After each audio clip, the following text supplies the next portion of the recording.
Hey guys, how's it going? Laura with Garden Answer. Today I want to give you 5 tips to help you out when you're planting a new area in your garden or revamping an old area, which is what I'm doing today. So the first tip is to check for winter interest. Basically, what does that area look like when there's snow on the ground? Do you have a beautiful evergreen or a container or a tree or something still there when all the blooms are gone? So in my spot right here, I have a fence which does count as winter interest because it is structure, and I also have a pagoda dogwood with Russell up in it right now. But this is a beautiful structure in the winter time, and I do know in the future I'm going to be adding a container right here with an evergreen topiary, so I should have plenty of winter interest. The second tip is to assess the light in the area. It's super important to know whether or not you're dealing with full sun, full shade, or somewhere in between. You want to pick the proper plants so that you have success with them. This area right here, even though I do have a tree right here, it gets full on afternoon sun, and then it gets the radiant heat from part of our gravel driveway here.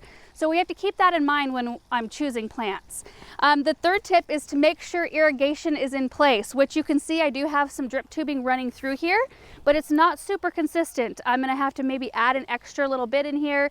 It's just a good idea to do that before you plant things, because then you're not having to work the tubing around your plants. It just makes it a lot easier when it's already in place, and you don't want to have to become a slave to watering during the summertime. The fourth tip is to diversify your bloom color and your foliage color. Even in a small area like this, like maybe I'm dealing with 8 feet, 6 feet, and it's kind of an arc, I want to make sure that it's pretty all year round. So I do have some winter interest going on. This is a pagoda dogwood tree, so it has green leaves. So knowing that, when I go in to choose my anchor piece right here, I'm going to go with something red so that they contrast each other, so that they are set apart from each other. And also when I go in with my perennials here, I've chosen 2 different kinds that will overlap blooms a little bit, but one starts late spring and goes to midsummer, and then the other one starts midsummer and goes through the rest of the season.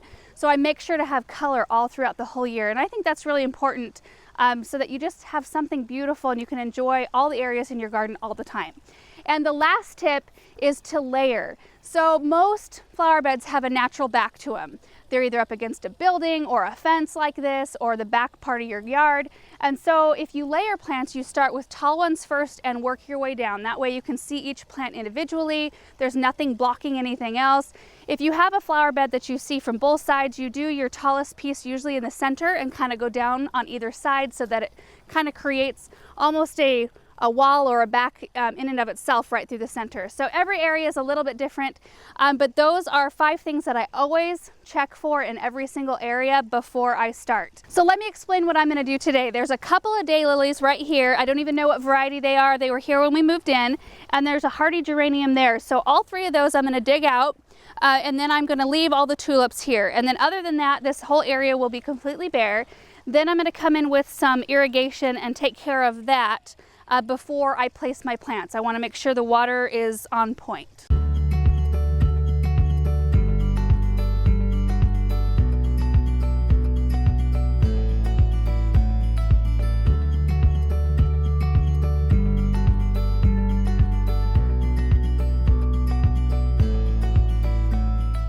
All right, so I've got all the drip tubing run, and what I ended up doing was tearing all of the old stuff out, and I just connected right here with my new stuff. So I cut all of the old existing stuff because it had hard water, was plugging some of the emitters, and it wasn't run very consistently, so I just figured pulling all of it out and starting brand new is never a bad idea. So it starts here, and then it kind of just wraps around in a circle until it ends right here.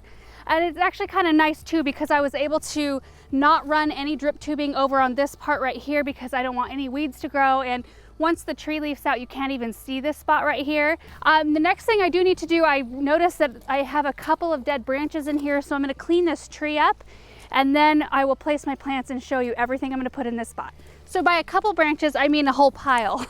I got to looking at the tree, and I really haven't done any maintenance on it in the past couple of years. And this is what happens. So I'm going to haul all of this away, and then I'm going to place all my plants and show you what I've got.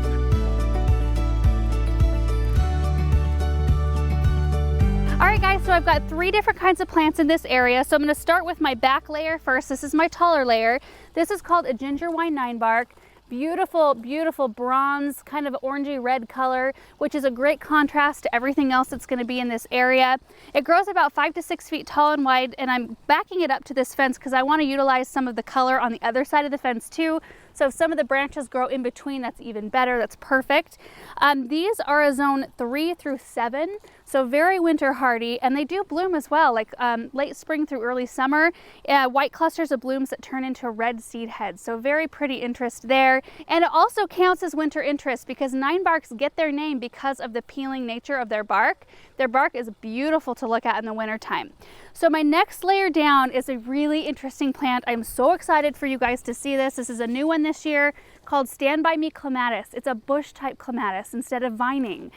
They grow about 3 feet tall, 2 feet wide, so this will be a stair step down from my NINEBARK. They have the most gorgeous purple bell-shaped flowers, and I think that that's going to be a really pretty color back here. Zone 3 through 7 on these as well, so very, very winter hardy. Now you can see that they come with staking or stakes, I should say, in the pot. So I'm going to leave those on or around these plants for this year, and then I might graduate to a larger size ring next year to help support them.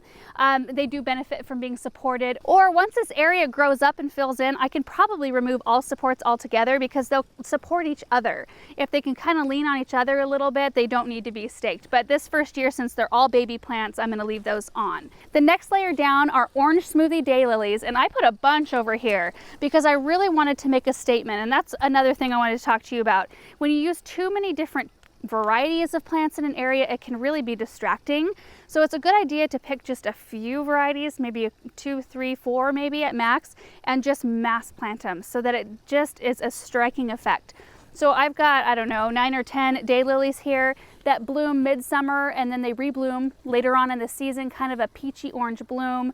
And these grow about 20 to 24 inches tall, so this will be another stair step down from the clematis, so I should have a very nice layered effect in this area.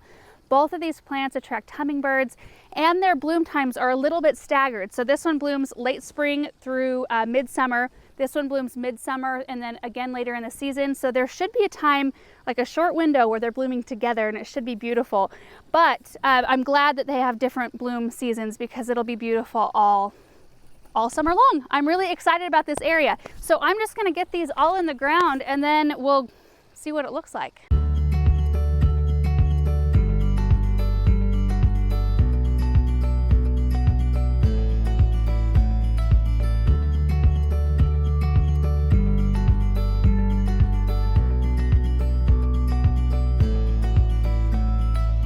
I think this area is going to be so pretty as it grows in. I cannot wait to see all the colors and the blooms. And it does look like I kind of abruptly stopped right here, but in the summertime, this pagoda dogwood leaves out and you can hardly see underneath it. And I'm actually going to have to watch this one in particular because it might get a little bit too much shade from these branches. These will all be fine. I may end up needing to move that one, might not. So we'll keep our eyes on that. But the reason why I wanted to keep going here, even though I kind of stopped my little project right here at this fence post, was because I thought that it would be a nice kind of welcome into this area to have this same thing kind of like drawing you in. And then I can start working on this area. And the last thing you can do to make your area look especially awesome is to mulch it. And not only does it make it look amazing, it also helps suppress weeds. It helps keep moisture in the soil, which is really important for your plants, especially that first year. I just think it looks amazing. The contrast between the ground and the fence and the plants, everything just looks fresh and nice, and I cannot wait to see it grow on. And we will be doing update videos, you guys, throughout this season so we can show you how everything's growing and filling in, and so you can see some of the blooms. And I really do hope that this video was helpful for you, for those of you guys who are tackling new areas in your garden. Thank you guys so much for watching this video, and we will see you in the next one. Bye.